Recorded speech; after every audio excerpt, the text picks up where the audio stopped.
ಈಗ ನವೆಂಬರ್ನಲ್ಲೋ ಡಿಸೆಂಬರ್ನಲ್ಲೋ ರಾಜಕೀಯ ಬೆಳವಣಿಗೆ ಅಂತೂ ತುಂಬ ದೊಡ್ಡದಾಗತ್ತೆ.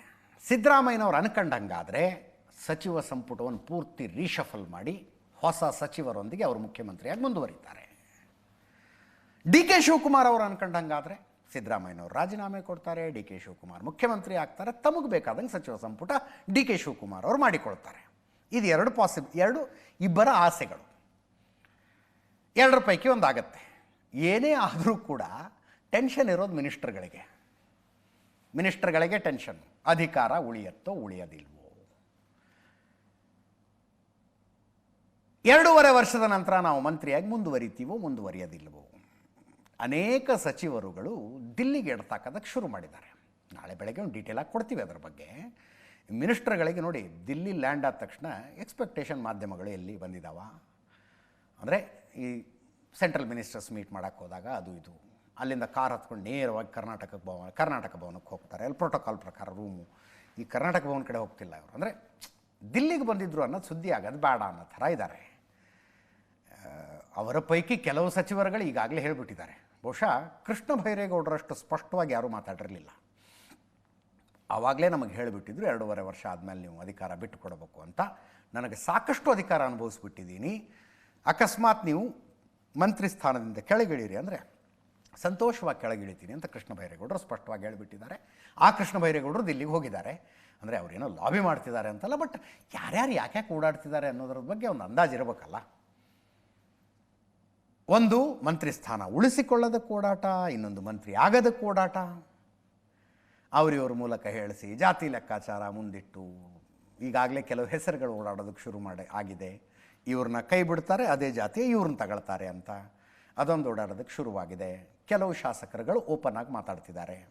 ಉದಾಹರಣೆಗೆ ಯಶವಂತರಾಯಗೌಡ ಪಾಟೀಲ್ರು ಅವ್ರು ಹೇಳಿದ್ರು, ನವೆಂಬರ್ನಲ್ಲಿ ನನಗೆ ಸಚಿವ ಸ್ಥಾನ ಕೊಡ್ತಾರೆ ಅನ್ನೋ ವಿಶ್ವಾಸ ಇದೆ. ಅವಕಾಶ ಸಿಗದೆ ಹೋದರೆ 24 ಗಂಟೆಯಲ್ಲಿ ಪ್ರಮುಖ ನಿರ್ಧಾರ ತೆಗೆದುಕೊಳ್ತೀನಿ. ಸಚಿವ ಸ್ಥಾನ ಸಿಗದೆ ಹೋದರೆ 24 ಗಂಟೆಯಲ್ಲಿ ನಿಮ್ಮ ಹತ್ರ ಬರ್ತೀನಿ. ಕ್ಷೇತ್ರದ ಜನತೆಗೆ ನನ್ನ ಬಗ್ಗೆ ಗೊತ್ತಿದೆ, ಆ ಪ್ರಕಾರನೇ ನಾನು ನಡೀತೀನಿ. ಜನರು ಊಹಿಸೋ ರೀತಿಯಲ್ಲಿ ನನ್ನ ಪ್ರತಿಕ್ರಿಯೆ ಇರುತ್ತೆ ಅಂತ. ಇದನ್ನೇನು ಸಂದೇಶ ಅಂತೀರೋ, ಎಚ್ಚರಿಕೆ ಅಂತೀರೋ? KY ನಂಜೇಗೌಡರು ಮಾತಾಡಿದ್ದಾರೆ, ಪ್ರದೀಪ್ ಈಶ್ವರು ಮಾತಾಡಿದ್ದಾರೆ. ಪ್ರದೀಪ್ ಈಶ್ವರು ನ್ಯೂಸ್ ಆರ್ ಸ್ಪೆಷಲಿಗೆ ಬಂದಿದ್ದಾರಲ್ಲ ಲಾಸ್ಟ್ ವೀಕ್, ನೋಡಿದ್ದೀರಿ ನೀವು. 3-4 ಸಲ ಹಿಂಟ್ ಕೊಟ್ಟರು. ನವೆಂಬರ್ನಲ್ಲಿ ಏನಾಗುತ್ತೆ ಅಂದರೆ ರಾಜಭವನದಲ್ಲಿ ಇರ್ತೀನಿ ಅಂತಾರೆ. ಅಂದರೆ ಎಲ್ರಿಗೂ ಅರ್ಥ ಆಗುತ್ತದು. ಅಂದರೆ ಪ್ರತಿಜ್ಞಾ ವಿಧಿ ಸ್ವೀಕರಿಸುವ ಬಗ್ಗೆ ಮಾತಾಡ್ತಿದ್ದಾರೆ ಅವರು ಅಂತ. 3-4 ಸಲ ಹಿಂಟ್ ಕೊಟ್ಟರು ಅವರು. ಅಂದರೆ ಆಸೆ ಹೇಳ್ಕೊಂಡ್ರು ಮಿನಿಸ್ಟರ್ ಆಗಬೇಕು ಅನ್ನುವಂಥದ್ದು ಅವ್ರದ್ದೇ ಆದಂಥ ಲೆಕ್ಕಾಚಾರ ಇದೆ. ಕೇಳಿಸ್ಕೊಳ್ಳಿ ಒಮ್ಮೆ. ಏನು ನಮ್ಮ ಪಕ್ಷದ ಹೈಕಮಾಂಡ್ ಅದ, ತಾವೇನು ನನಗೆ ಮಾತು ಕೊಟ್ಟಿದ್ರಿ ಚುನಾವಣೆ ಪೂರ್ವದೊಳಗೆ, ನೀವೆಲ್ಲರೂ ಕೂಡಿ ಎಲೆಕ್ಷನ್ ಮಾಡಿರಿ, ನಾವು ನಿಮಗೆ ಈಕ್ವಲಿ ಪವರ್ ಶೇರ್ ಮಾಡ್ತೀವಿ ಅಂತ ಏನು ಮಾತು ಕೊಟ್ಟಿರಿ, ಆ ಮಾತಿನ ನಡ್ಕೋತೀರಿ ಅಂಥೇಳಿ ನನ್ನ ವಿಶ್ವಾಸ ಅದ ಮತ್ತು ನಾನು ಅದನ್ನು ಇವತ್ತಿಗೂ ನಂಬಿನೇ ಇದ್ದೀನಿ. ಅವಕಾಶ ಸಿಗದೇ ಹೋದರೆ ಯಶವಂತರಾಯಗೌಡ ಪಾಟೀಲ್ ಅವರ ನಿರ್ಧಾರಗಳೇನಿರ್ತವೆ, ಏನು ವಿಚಾರ? ನೀವು ಅದನ್ನು ಈ ನಿರ್ಣಯ ಮುಗಿದ ನಂತರ ವೆರಿ 24 ಅವರ್ಸ್ನಾಗ ನಾನು ನಿಮ್ಮ ಮುಂದೆ ಬರ್ತೀನೋ ಭಾಳ ಸ್ಪಷ್ಟ ನಿರ್ಣಯದಿಂದ ಇರ್ತೀನಿ. ಅವತ್ತು ಈ ಜಿಲ್ಲೆಯ ಜನ ಭಾಳ ಸಮೀಪದಿಂದ ನನ್ನ ರಾಜಕಾರಣವನ್ನು ಗಮನಿಸಿದ್ದಾರೆ. ನಾನು ಭಾಳ ಸ್ಪಷ್ಟ ನಿರ್ದಿಷ್ಟ ರಾಜಕಾರಣ ಮಾಡೀನಿ. ಅವ್ರಿಗೆ ಗೊತ್ತಿದೆ ನಾನು ಏನು ಮಾಡ್ತೀನಿ ಅನ್ನೋದು. ಆ ಊಹೆಗೆ ಅವ್ರೇನು ಊಹೆ ಮಾಡ್ತಾರಲ್ಲ, ನಾನು ಅದನ್ನೇ ಮಾಡ್ತೀನಿ. ಇನ್ನೂ ಕೂಡ ಮಂತ್ರಿಗಳಾಗುವಂಥ ಅರ್ಹತೆ ಇದ್ದರೂ ಕೂಡ ಪಾಪ ಅವಕಾಶ ಸಿಕ್ಕಿರಲಿಲ್ಲ.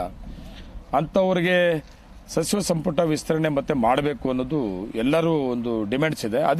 ಅದೇ ರೀತಿ ನಮ್ಮ ಕೋಲಾರ ಜಿಲ್ಲೆಯಲ್ಲಿ 4 ಜನ ಕಾಂಗ್ರೆಸ್ ಶಾಸಕರು, 4 ಜನ ಇದ್ದರೂ ಕೂಡ ನಮ್ಮ ಜಿಲ್ಲೆಗೆ ಅವಕಾಶ ವಂಚಿತರಾಗಿದ್ದೀವಿ. ನಾವು ಅವಕಾಶ ಸಿಕ್ಕಿರಲಿಲ್ಲ. ಪಕ್ಷ ಅವಕಾಶ ಕೊಟ್ಟಂಗಾಗ್ತದೆ. ಪಕ್ಷದ ಕೆಲಸ ಮಾಡೋದಕ್ಕೂ ಕೂಡ ಒಂದು ಹುಮ್ಮಸ್ಸು, ಆಸಕ್ತಿ ಬರ್ತದೆ. ನಾನು ಕೂಡ ಆಕಾಂಕ್ಷೆ ಇದ್ದೀನಿ. ಬಿಜೆಪಿಯವರು ನನ್ನನ್ನು ವಿಷ್ಣುವಿನ ಮಾಡ್ರನ್ ಅವತಾರ, ಯಾಕೆ ಗೊತ್ತಾ? ಅವ್ರು ಮೊನ್ನೆ ಒಂದು ಪದ ಬಳಸಿದ್ರು, ವಿಷ್ಣು 3ನೇ ಅವತಾರ ಹಂದಿಯ ರೂಪದಲ್ಲಿ ಇರುತ್ತಂತೆ. ಅಂದ್ರೆ ಭೂಮಿಯಲ್ಲಿ ಅಸಮರ್ಥರು ಅಯೋಗ್ಯರೆಲ್ಲ ಜಾಸ್ತಿ ಆದಾಗ ವಿಷ್ಣು ಹಂದಿಯ ರೂಪ ತಂದು ಈ ಅಸಮರ್ಥರನ್ನೆಲ್ಲ ಸೋಲ್ಸೋದು. ಸೊ ನನ್ನನ್ನು ಅವರು ವಿಷ್ಣುವಿನ 3ನೇ ಅವತಾರ ಅಂತ ಭಾವಿಸಿದಾಗ ರಾಜಭವನಕ್ಕೆ ಹೋಗೋದು ತಪ್ಪಿಲ್ಲ ಅಂತ. ವರಾಹ ರೂಪಂ ಅಂದ್ರೆ ಅದೇ ಸರ್. ಅಲ್ಲ ಸರ್, ಆಸೆ ಯಾರಿಗಿರಲ್ಲ ಹೇಳಿ? ನಮ್ಮ ಸಿದ್ದರಾಮಯ್ಯ ಸಾಹೇಬರು, DK ಸಾಹೇಬರು, ನಾನು ಅವರ ಪ್ರೀತಿಯ ಪುತ್ರ. ಅವಕಾಶ ಕೊಟ್ಟರು ಕೊಡ್ಬೋದು, ಕೊಡದೇ ಇದ್ರು ರಾಜಭವನಕ್ಕೆ ನನ್ನ ಸ್ನೇಹಿತರ ಪ್ರಮಾಣ ವಚನ ನೋಡಕ್ಕಂತೂ ಹೋಗ್ತೀನಿ.